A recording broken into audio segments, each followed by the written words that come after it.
차가운 아스팔트 위, 앙상하게 마른 어머니의 몸이 싸늘한 바람에도 굴하지 않고 앉아 있던 시간들. 그 고통의 나날이 드디어 종착역을 맞이하는 걸까요?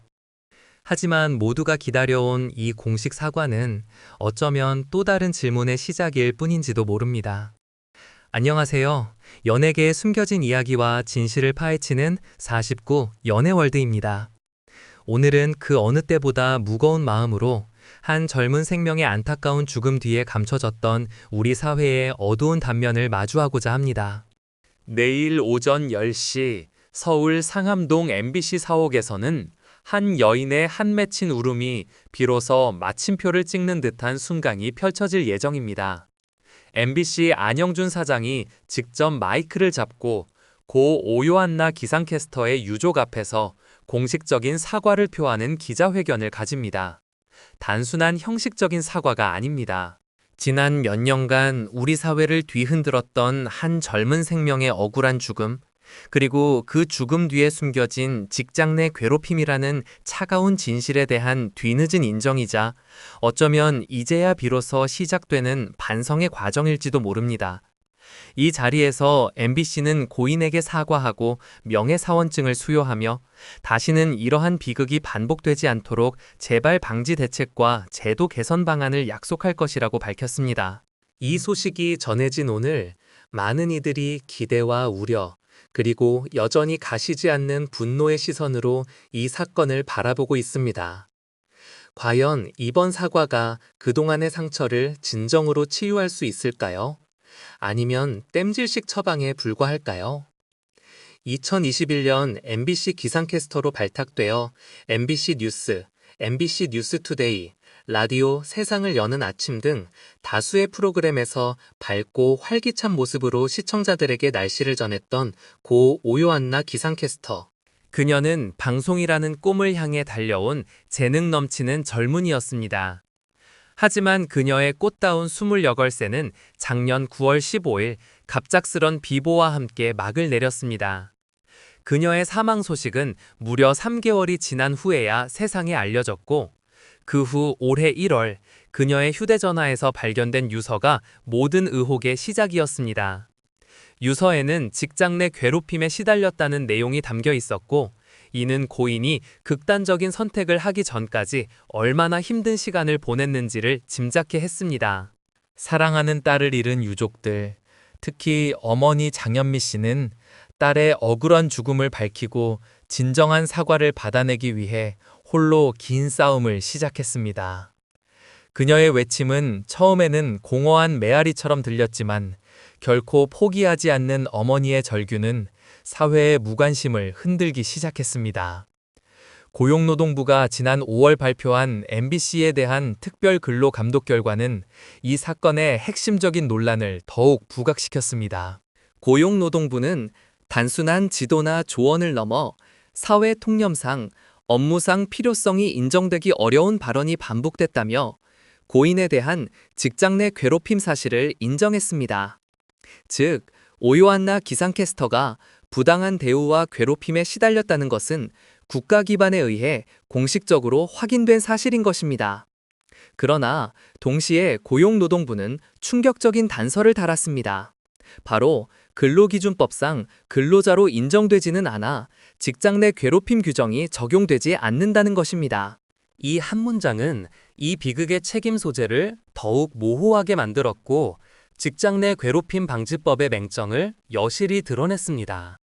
방송사의 프리랜서나 계약직과 같은 비정규직 근로자들이 보호받지 못하는 현실을 그대로 보여주는 대목이었죠.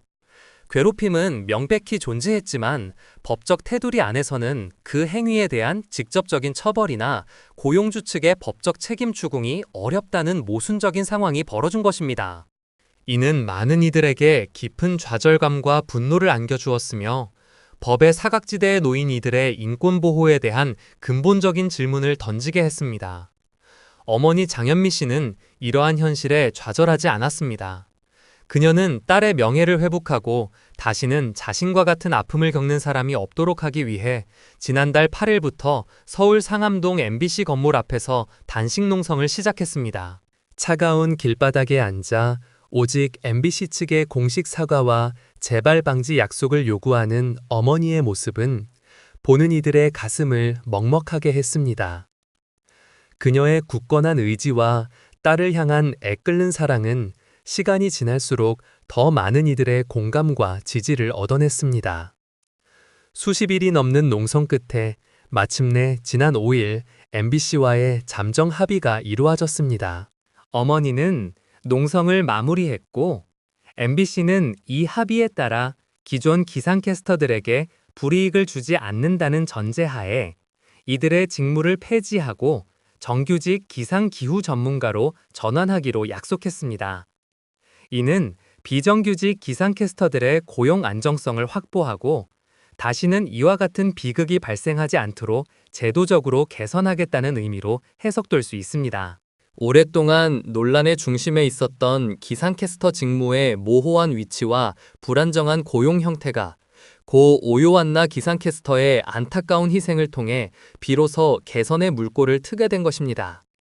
물론 MBC의 공식 사과와 제도 개선 약속은 중요한 진전임에 틀림없습니다. 하지만 이것이 모든 문제의 해결을 의미하는 것은 아닙니다.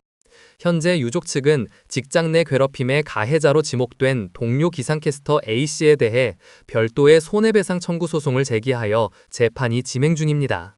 이는 MBC의 사과와는 별개로 개인의 불법 행위에 대한 법적 책임을 묻는 과정입니다.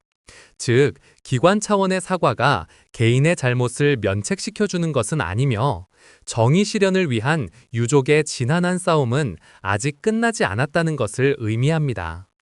고 오요한나 기상캐스터의 죽음은 단순한 개인의 비극이 아니라 우리 사회가 직면한 직장 내 괴롭힘 문제, 비정규직 근로자 보호의 한계, 그리고 기업의 사회적 책임에 대한 깊은 성찰을 요구하는 사건입니다. 이번 MBC의 공식 사과가 그저 일시적인 논란을 잠재우기 위한 제스처에 그치지 않고 우리 사회 전체가 더 나은 방향으로 나아가는 계기가 되기를 진심으로 바람하지 않습니다. 49. 연애월드는 앞으로도 이 사건의 추이를 면밀히 지켜보며 진정한 정의가 실현될 때까지 여러분께 소식을 전해드리겠습니다. 2021년 MBC 기상캐스터로 발탁되어 MBC 뉴스, MBC 뉴스투데이 등에서 활약하며 맑은 미소와 전문성으로 많은 사랑을 받았던 고 오요한나 기상캐스터. 이제 막 날개를 펼치려던 28살의 젊은 나이에 그녀는 지난해 9월 안타깝게도 갑작스레 세상을 떠났습니다. 사망 3개월 뒤 발견된 유서는 직장 내 괴롭힘 의혹을 불러일으켰고 이는 사회에 큰 충격을 주었습니다. 고용노동부는 괴롭힘 사실을 인정했지만 비정규직이라는 이유로 관련 법 적용이 어렵다는 결론은 많은 이들의 공분을 샀습니다. 오랜 싸움 끝에 MBC는 마침내 공식 사과와 함께 고인에게 명예사원증을 수여하며 재발방지 대책을 약속했습니다. 그러나 직장 내 괴롭힘 가해자로 지목된 동료에 대한 손해배상 소송은 여전히 진행 중입니다. 고 오요한나 기상캐스터의 비극은 단순한 개인의 불행이 아닙니다. 이는 우리 사회의 직장 내 괴롭힘 문제와 비정규직 근로자 보호의 심각한 취약성을 여실히 드러낸 사건입니다. 이번 MBC의 사과가 그저 형식적인 제스처에 그치지 않고 모든 이가 존중받고 안전하게 일할 수 있는 사회로 나아가는 진정한 변화의 계기가 되기를 강력히 촉구합니다. 여러분은 이번 MBC의 조치와 관련해 어떤 생각이 드시나요? 우리 사회의 직장 내 괴롭힘을 근절하기 위해 어떤 노력이 더 필요할까요? 댓글로 여러분의 소중한 의견을 나눠주세요. 이 영상이 의미 있다고 생각하신다면 좋아요를 눌러주시고 사구 연애월드 채널을 구독하셔서 앞으로도 이어질 정의로운 소식들을 놓치지 마세요. 알림 설정도 잊지 마세요.